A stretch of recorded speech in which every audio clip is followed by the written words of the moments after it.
Avez-vous déjà eu ce sentiment étrange de vivre quelque chose de beaucoup plus grand qu'il n'y paraît? Comme si votre vie était observée. Testée, en silence? Eh bien, c'est le cas ou peut-être que c'est le cas. Et la chose la plus effrayante?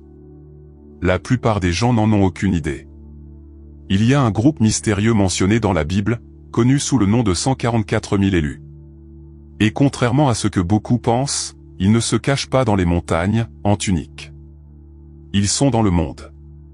Ils travaillent, souffrent, rient, trébuchent. Mais ils ont tous quelque chose en commun, ils subissent une épreuve spirituelle occulte, sans le savoir. Dans votre vie quotidienne, vous êtes peut-être confronté à des défis qui ne sont pas aléatoires. Ce sont des épreuves spirituelles soigneusement placées sur votre chemin pour révéler si votre âme est, en fait, l'une des âmes choisies de Dieu.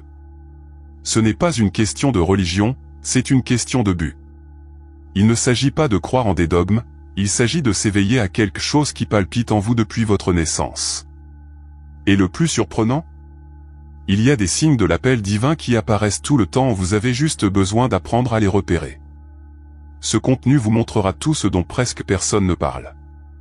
Voyons qui sont vraiment les 144 000 personnes, pourquoi elles sont ici et comment vous pouvez savoir si vous faites partie de ce groupe select.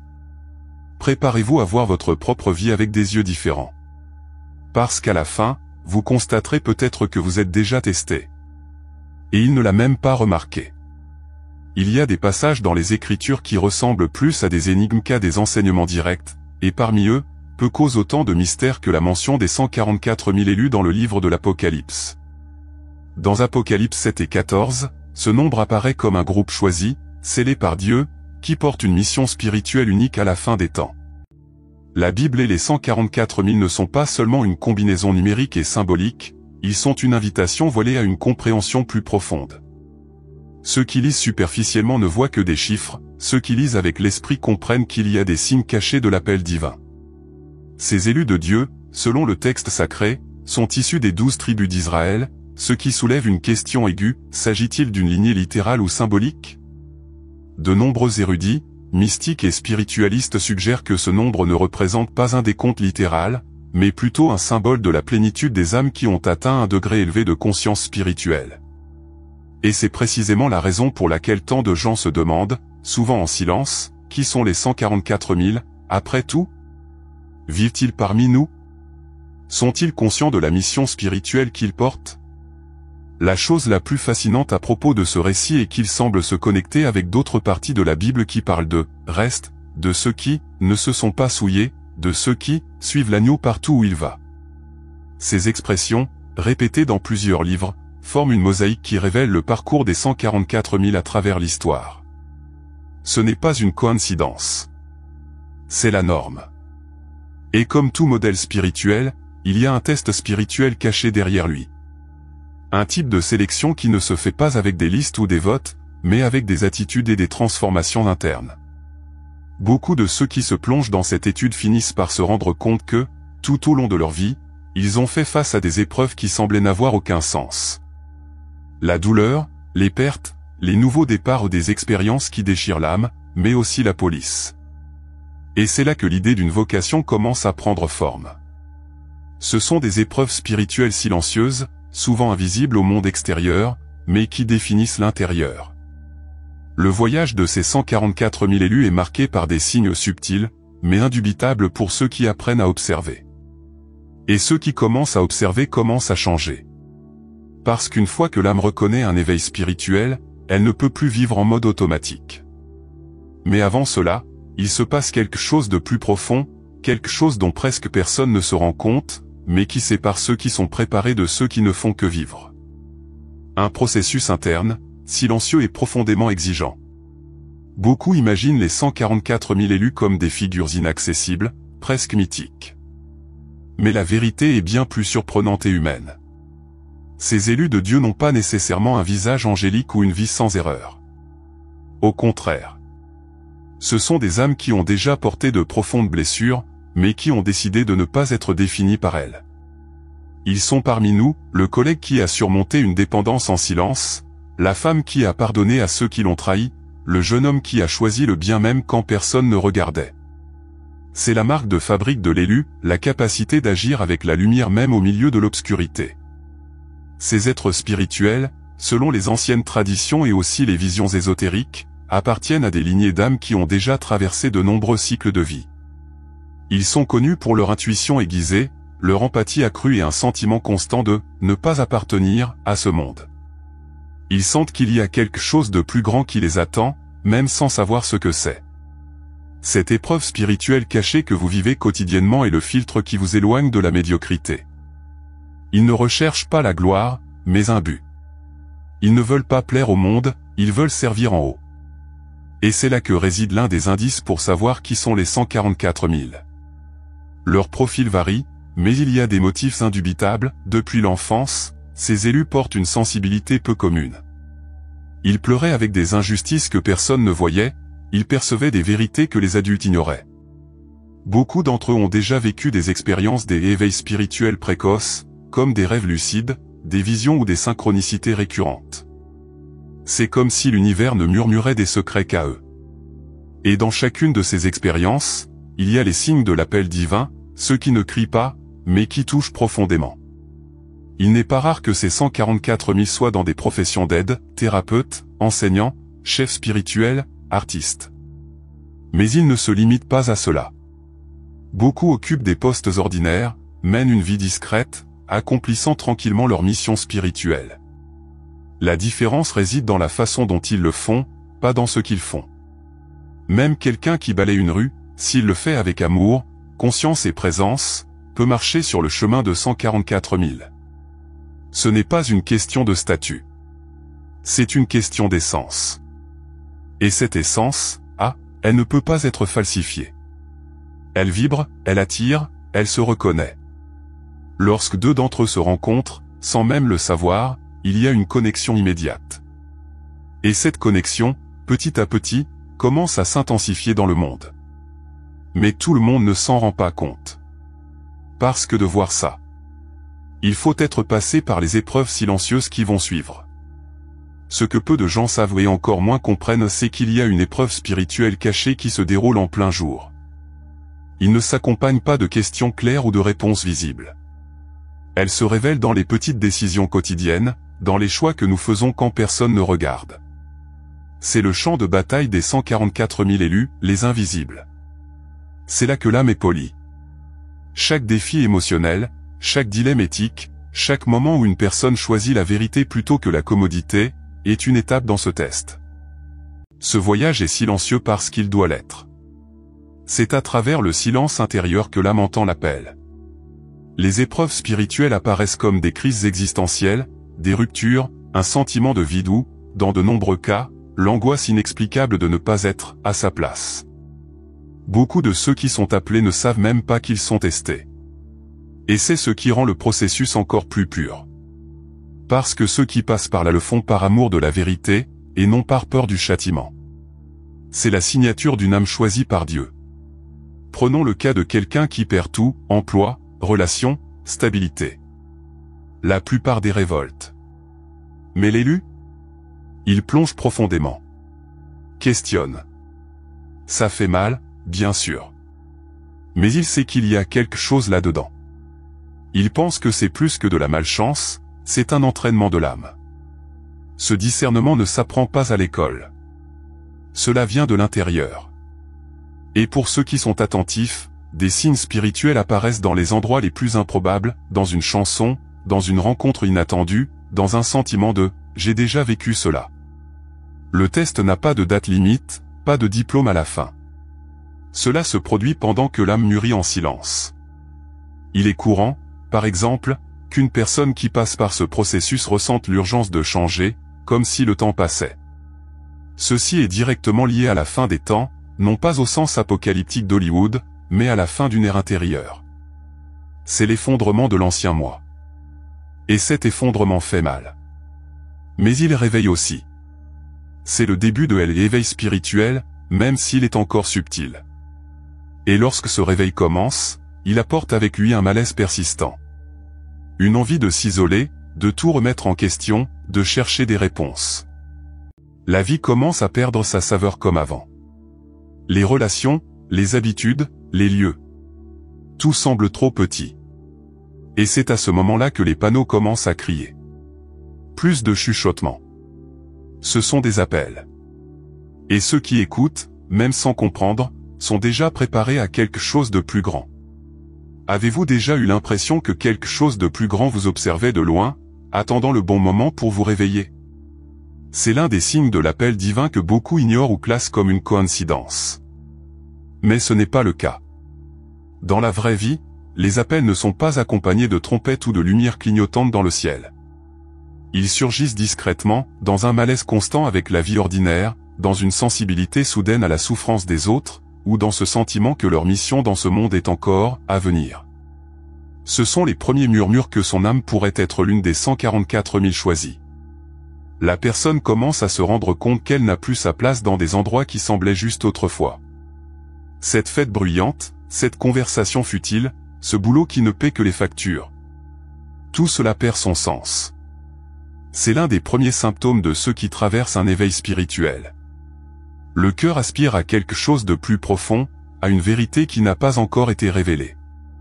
Et il ne s'agit pas de devenir moine ou de tout laisser tomber, il s'agit de sentir qu'il y a un but plus grand dans chaque détail de l'existence.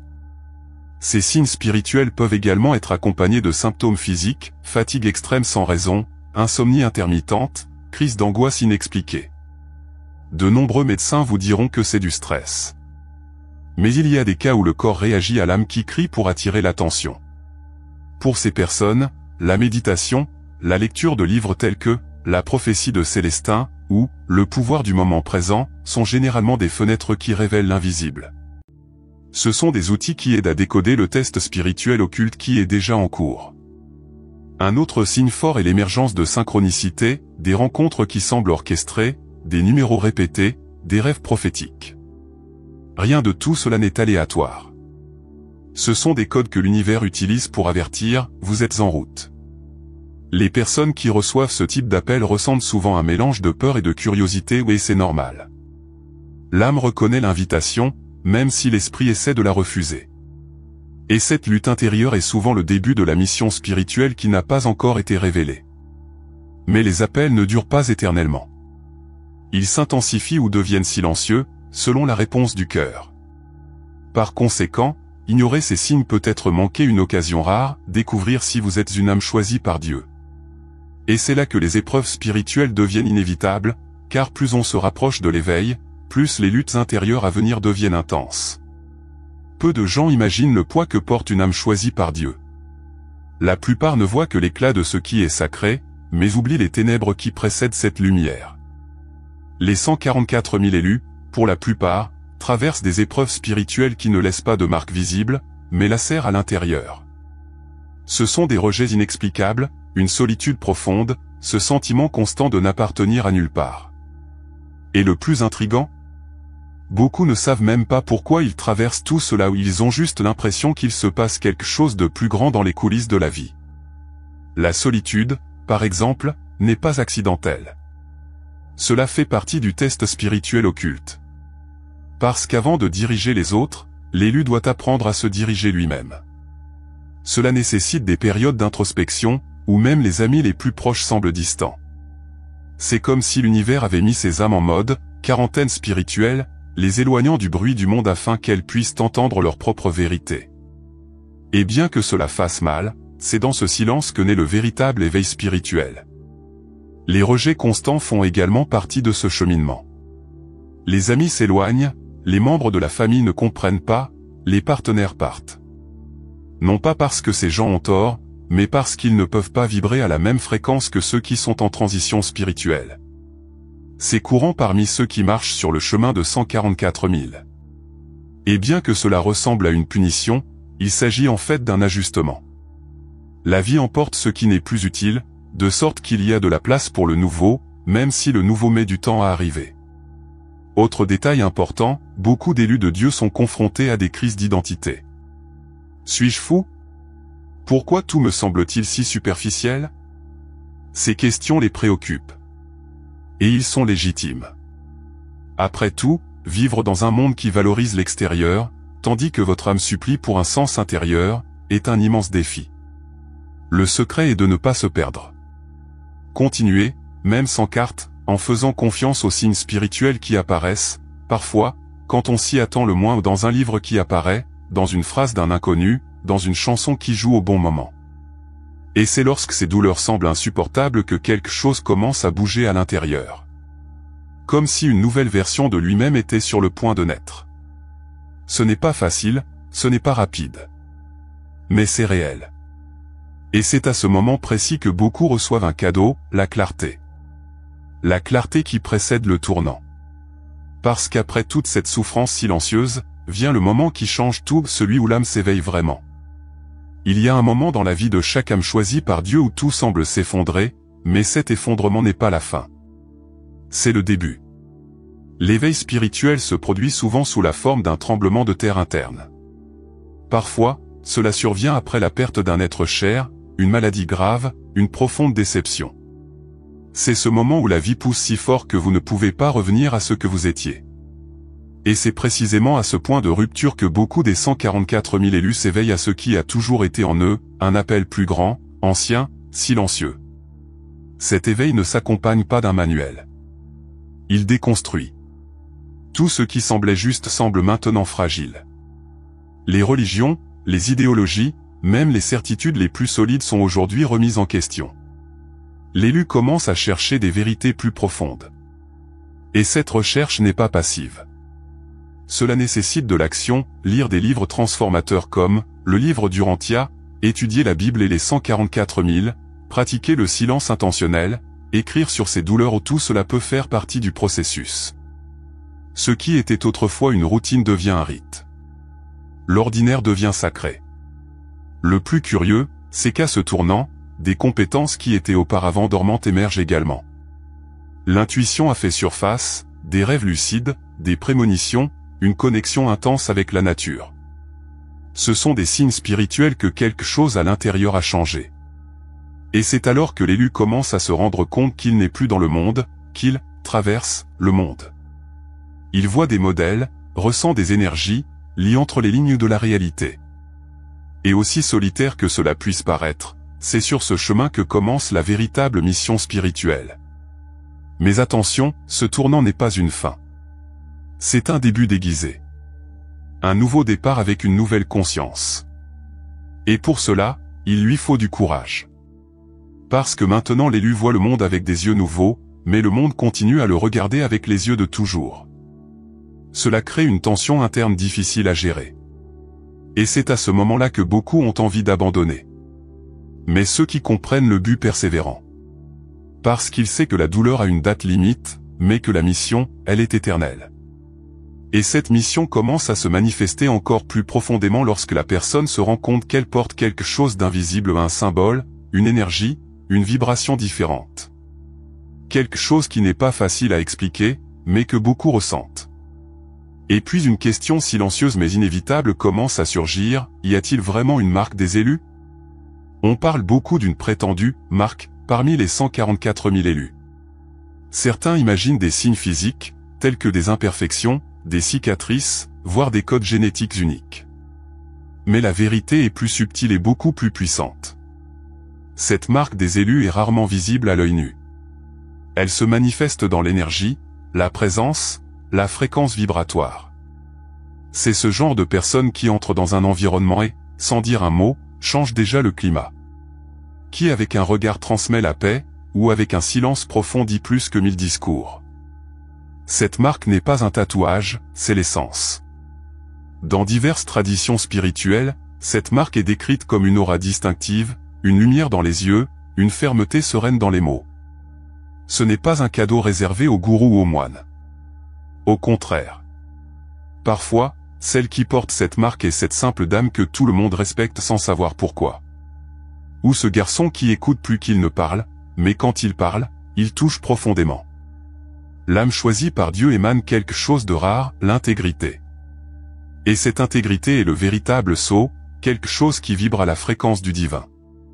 Bien sûr, il existe aussi des récits mystiques de rêves avec des symboles, des visions avec des nombres répétés, comme 144 ou 12h12, ou même des sensations physiques inexpliquées, comme une chaleur soudaine dans la poitrine. Pour les érudits de la Bible et les 144 000, ce sont des indications d'alignement spirituel. Mais attention, tout signe n'est pas une garantie, et tout silence n'est pas absence. Cette marque, avant tout, est reconnue par l'esprit, non par l'apparence. Elle se manifeste là où il y a vérité, abandon et mission. Les enfants en sont un bon exemple. Avez-vous remarqué que certains semblent avoir quelque chose de différent? Ils posent des questions existentielles, ils ont de l'empathie au-delà de leur âge, ils rêvent d'autres mondes. Beaucoup de ces enfants peuvent faire partie de ce groupe caché, portant dès leur plus jeune âge la mission spirituelle qui sera un jour révélée. La marque, dans ces cas, apparaît sous la forme d'une curiosité insatiable et d'un sens de la justice bien au-delà de l'ordinaire. Cela n'est pas enseigné. Plus fort. Et pour ceux qui observent, il est impossible de ne pas le remarquer. Mais peut-être que le plus grand signe de tous n'est pas ce que la personne porte, mais ce qu'il active chez les autres. Ceux qui ont cette marque ne cherchent pas d'adeptes, mais inspirent les leaders. Il éveille, sans le vouloir, la conscience de ceux qui l'entourent. Et quand beaucoup d'entre eux commencent à se connecter, silencieusement, dans différentes parties du monde. Puis vous réalisez qu'il y a quelque chose de plus grand en mouvement. Quelque chose de caché sous une apparente normalité. Quelque chose qui est sur le point d'émerger dans notre réalité moderne. Alors que le monde court après les goûts, le statut et les distractions, une mission silencieuse se prépare. Une force qui opère dans les coulisses de la réalité, dirigée par des âmes éveillées, dont beaucoup ne connaissent même pas l'ampleur de la responsabilité qu'elle porte. Les 144 000 élus n'ont pas été placés ici par hasard.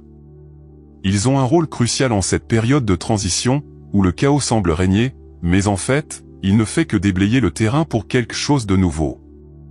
Et au centre de ce maelstrom, il y a les élus de Dieu activent discrètement leur mission spirituelle. Ces élus sont répartis dans tous les secteurs de la société. Certains sont des médecins qui guérissent avec compassion, des enseignants qui enseignent plus que du contenu, des entrepreneurs qui créent avec un but.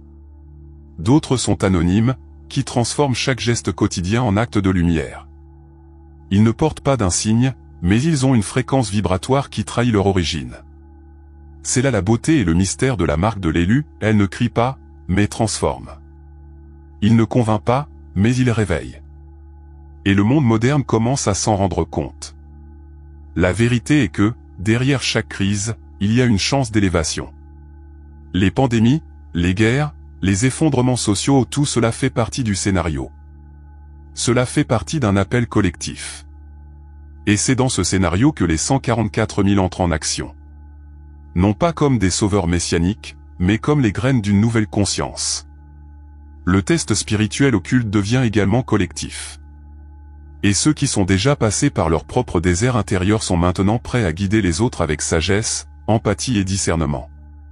Alors ne vous y trompez pas, le monde moderne peut sembler déconnecté, mais il est plein de signes. Les films, la musique, les mouvements sociaux, même les mèmes, tous portent, à un certain niveau, des pièces du puzzle. Pour ceux qui ont des yeux pour voir, tout communique. Et les signes spirituels se multiplient. Le réveil sonne dans différents fuseaux horaires. Et chaque âme qui se réveille aide à réveiller les autres. La mission des 144 000 est la suivante, être la lumière dans un temps d'ombre. Être un pont entre l'ancien et le nouveau monde. Et si vous avez l'impression de vous réveiller, maintenant, que votre intuition est plus forte, que les vieilles douleurs commencent à prendre sens. Ce n'est peut-être pas une coïncidence.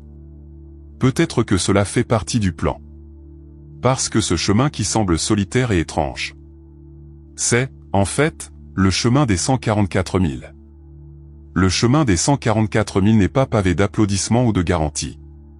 En fait, il s'agit plutôt d'un sentier caché dans les bois, où chaque pas nécessite du courage, et où chaque décision n'est pas basée sur la certitude mais sur la foi. C'est un chemin solitaire et ce n'est pas par hasard. La solitude spirituelle est l'un des plus grands instruments de polissage divin. C'est dans ce silence que s'approfondit l'éveil spirituel. Quand personne ne comprend vos choix, quand vous avez l'impression de ne plus être à votre place nulle part. C'est là que le processus fonctionne. Ce voyage affine l'intuition d'une manière presque surnaturelle. Les 144 000 élus apprennent à faire confiance à ce qu'ils ressentent, même lorsque tout autour d'eux dit le contraire. Ils remarquent des tendances que les autres ignorent, ils sentent quand ils doivent s'exprimer et quand il est préférable de simplement observer. Cette sensibilité est en fait un GPS spirituel. Beaucoup de ceux qui passent par ce rapport ont vécu des expériences telles que l'intuition ou cette voix intérieure qui a dit « allez dans cette direction ». C'est l'un des signes de l'appel divin, et il est renforcé à mesure que la foi grandit. Mais la foi, en ce sens, n'est pas la religiosité. C'est une confiance profonde en quelque chose de plus grand, même sans preuve. Il suit même quand il fait sombre. C'est obéir à l'âme, même lorsque l'ego crie. Ceux qui parcourent ce chemin comprennent qu'il y a quelque chose qui les guide, les protège et les prépare. La mission spirituelle n'est pas révélée d'un seul coup. Cela se fait par morceaux, souvent à travers de petits gestes quotidiens, aider quelqu'un sans rien attendre, pardonner quand cela semble impossible, dire non même si nous avons peur. Ces choix construisent le chemin. Au milieu de tout cela, il y a une certitude qui vous soutient, vous n'êtes pas seul. Cela peut en avoir l'air, mais d'autres vivent la même chose dans différentes parties du monde. Et cette connexion, même si elle est invisible, est réelle. Un champ spirituel unit les élus de Dieu, même s'ils ne se sont jamais rencontrés. C'est comme si les âmes se reconnaissaient avant même les corps.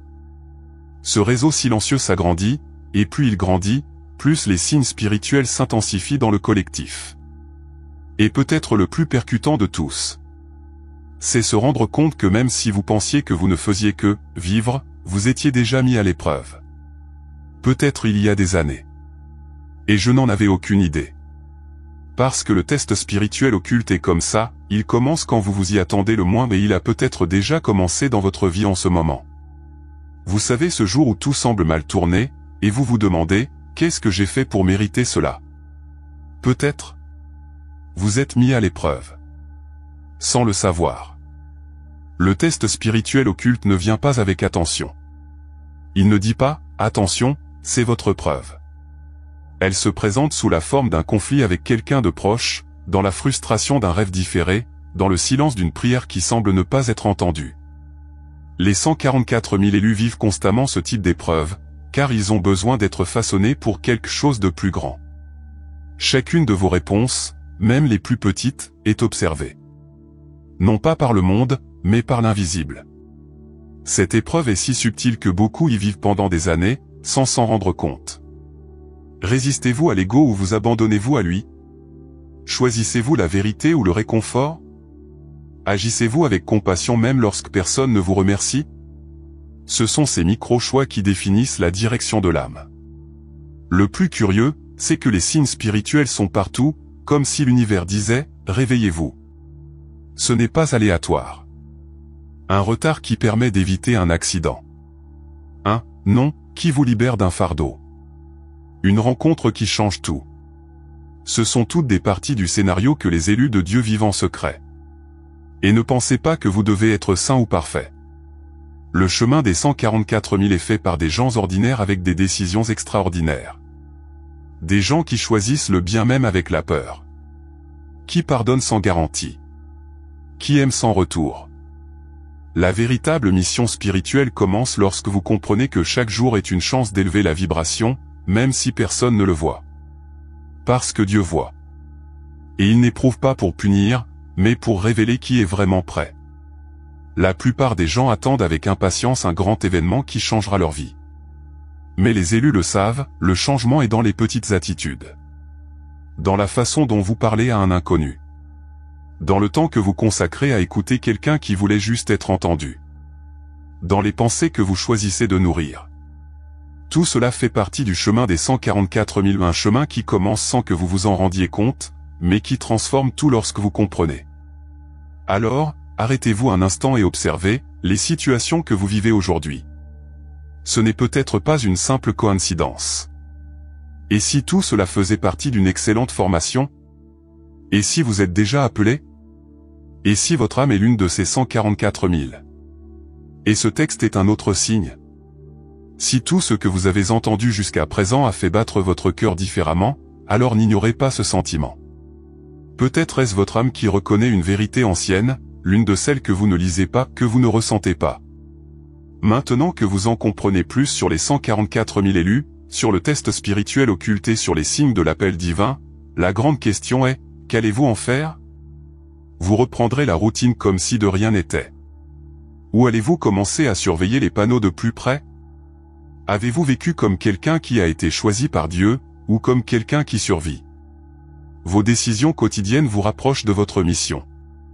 Ou vous en distraire? Le chemin des 144 000 exige la foi, le courage et la présence. Et cela commence dans l'ordinaire, dans un geste de compassion, dans un choix de vérité, dans un acte de pardon. La vraie transformation commence maintenant et c'est à vous de décider si vous allez marcher ou vous endormir à nouveau. Alors dites-moi ici dans les commentaires, quel est le passage qui vous a le plus ému? Avez-vous déjà connu des épreuves spirituelles qui ont maintenant plus de sens? Avez-vous déjà remarqué des signes spirituels qui semblaient autrefois être des coïncidences? Partagez votre expérience. Cet espace est pour cela, créer du lien entre ceux qui s'éveillent. Et si ce contenu avait du sens pour vous, n'oubliez pas, abonnez-vous à la chaîne, activez la cloche de notification et restez ici avec nous. Parce que l'éveil n'est que le début. Et il y a beaucoup de choses profondes qui arrivent.